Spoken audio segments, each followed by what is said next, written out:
রাজ্যের মন্ত্রী উজ্জ্বল বিশ্বাস তিনি বিজেপি কর্মীদের সাথে তার অফিস ঘরে কথা বলতে গেলে হঠাৎই এক যুবকের সাথে হাতাহাতি সৃষ্টি হয় বিজেপি কর্মীদের সাথে। তা সেই হাতাহাতি পর্যায়ে গিয়ে একেবারে পৌঁছয় মারধরের পর্যায়ে।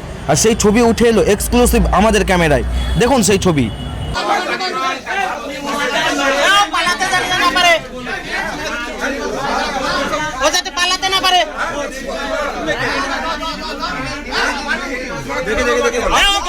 আপনি কে? হ্যাঁ হ্যাঁ, ওনার ছেলে তো একটাই, ওনার ছেলে তো একটাই, ওনার ছেলে তো একটাই, ওনার ছেলে তো একটাই।